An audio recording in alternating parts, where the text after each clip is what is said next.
Flexion extension of the SI joints. Flexion extension of the SI joints. So you did a general scan and you found that the SI joint and SI joint and both SI joints weren't as resilient as you like to feel it.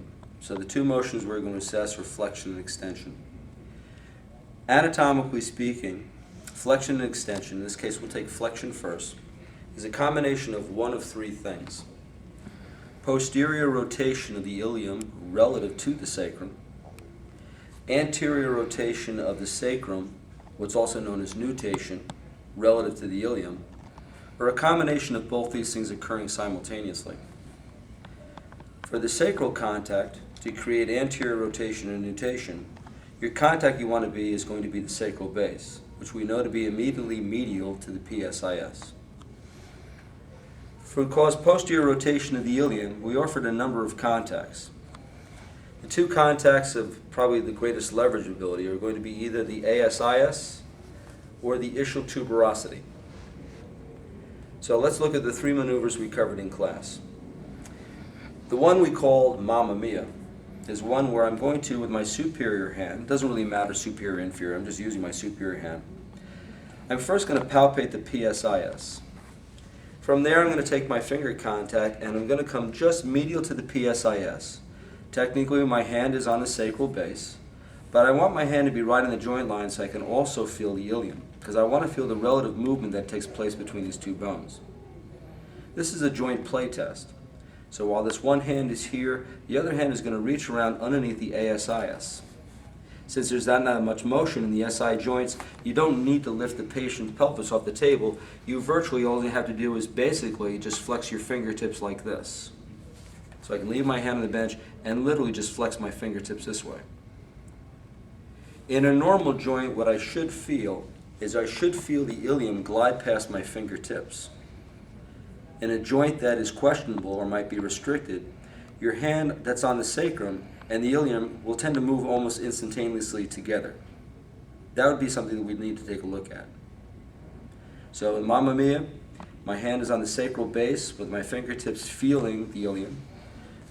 Other hand is going to be in the ASIS. I'm basically just going to lightly flex my fingers to feel the ilium posteriorly rotate relative to the sacrum. The second of the maneuvers we had is we're going to use the sacral base as our contact, and we're going to use the ASIS just like we did with Mamma Mia. This is an end play test, so I want to use a little bit bigger contacts. For the sacral base contact, I'm going to take my inferior hand, soft pisiform contact, I'm going to contact the sacral base. So for the most part is we want to make sure that we don't want to cross this hand over the joint, because if I place my hand over the PSIS, I'm going to block the posterior rotation I'm eventually going to want to create in the ilium. So to make sure, both for yourself and also more importantly for the examiner, that you're clearly on the sacral base and not over the PSIS, I would recommend taking your non-contact hand or your superior hand, and I'd palpate the PSIS, place your soft pisiform contact just medial on the sacral base, and that'll ensure that number one, you're where you're supposed to be, and also the examiner that you took the joint into account. From here, with my superior hand, I'm going to reach around and grab the ASIS. Now, body position-wise for the doctor, with this maneuver, it's going to be best, instead of standing in a straddle stance, I actually take a little bit of a scissor stance, facing superiorly. And the reason for that is now, as I begin to drop my weight into my pisiform contact that's on the base, my other hand has a natural inclination to pull the ilium posteriorly. So it's using my body instead of using my strength. What you're going to feel is, as you begin to pull backwards on the ASIS, you'll feel the sacrum just begin to rise in your hand. It happens very quickly. That's pretension. Once we have pretension, it's a question of springing through that joint 1/8 of an inch as if we're stretching a rubber band and feeling the quality of the give and then the recoil as we let go. Your line of drive is going to be on the sacral base, P to A. Your line of drive on the ASIS is going to be A to P and lateral to medial, because the plane of the joint line would be such as lateral to medial. So pisiform on sacral base, ASIS. Doctors get into a bit of a scissor stance facing superiorly. Use your body weight to take the slack out. From there, in essence, it's just a little bit of a counter spring. That's the second move for flexion. The third move we used, the sacral base was still our contact. We still wanted to make sure that we located the PSIS with our superior hand so that when we placed that soft pisiform, there was no question we were not crossing over the PSIS. This time we're going to use the posterior arm with the posterior aspect of the ischial tuberosity. You'll learn in Dr. Browning's class to find the inferior aspect that we take the gluteal fold, the midline of the thigh, and then we came up superior, anterior, and medially. That located the inferior aspect. From here we want to drop superiorly about 1.5 inches. That'll put us on the posterior ramus of the ischial tuberosity. Now that I have my contacts, I'm balancing my body weight between both hands. I'm letting my body weight fall evenly into both hands, and as I lean into the joint, you're going to feel the joint give, and also you're just going to feel that back pressure. That's pretension. Happens quickly. From there, just let your body weight drift equally into both hands, as if you're just separating your hands a little bit. We're stretching the rubber band between our hands. That's what it should feel like. Once again, letting your body weight do the work, we're feeling both the give and the recoil of the joint. Sacral base line of drive is going to be P to A, and your book has a line of drive on the ischial tuberosity is P to A and slightly S to I. For the test, you only have to remember one of those. We're not going to dictate which one you utilize. You just choose the one you feel the most with. That's the one you use on the test. You really don't have to remember one. For extension of the SI joint is a combination of one of three things. Anterior rotation of the ilium relative to the sacrum, posterior rotation of the sacrum or counter nutation relative to the ilium, are both these things occurring simultaneously. Our contacts for extension are going to be on the sacrum, the sacral apex, or basically in the end of the sacral hiatus, and the PSIS, the inferior aspect of the PSIS. We had two moves. We showed you two maneuvers. The question is take which one you ever feel more comfortable with. We'll call one the reverse Mamma Mia, where I want to first locate the PSIS.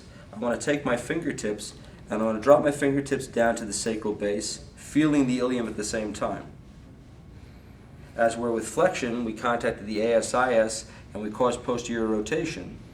This time what we're going to do with our other hand is we're going to contact the sacral hiatus, and by pushing slightly P to A and S to I, what you should feel is that as you push down, that sacrum should glide posteriorly, and this time you should feel the sacrum glide past the ilium, in the same like as it did with Mamma Mia.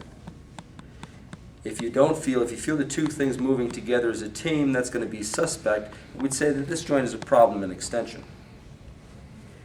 The second of the contacts was we're going to contact with our inferior hand with a soft pisiform contact, the PSIS on the ilium. And with our superior hand, we're going to take a broad-based contact on the sacral apex or the sacral hiatus. To that end, we use the inferior hand because the natural inclination of the arm falls in the line of drive, which I'll get into in a minute.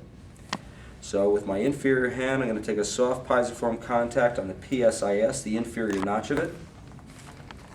With my superior hand, I'm going to palpate inferiorly along the sacrum till I feel the sacral hiatus, and I'm going to take a broad-based contact. The contact can either be what they call a calcaneal contact or a hypothenar contact, or a mix in between. Just make sure that it's broad-based. Once we have this, we're going to position our body so our body weight is balanced between both hands. We're going to let our body weight fall into both hands. You're going to feel the joint give, and then you're going to feel a pretension or a back pressure. From there, let your body weights fall evenly into both hands to feel both the give and the resiliency of the joint, both the give and the recoil. Lines of drive. On the PSIS, the classic line of drive is going to be in the plane of the joint. It's going to be P to A, I to S, and medial to lateral. On the sacral hiatus, it's going to be P to A and S to I. The thing to watch out for in the test and what examiners look for, since the pisiform is an extension of your arm, is that when you take your contacts, a lot of people have the habit of they look great when they line up, but when they go to load the joint, they get their body weight right over. And technically speaking, I have the P to A and I have the I to S, but I'm lacking the medial to lateral. To that end, the easiest way to do it is to kick out your rear leg and find that place where you can let your body weight fall in through your arms and nothing changes. Again, that would be the classic for it. Now, these are minor points, but if you're going for the gold, just something to consider. And that's extension of the SI joint.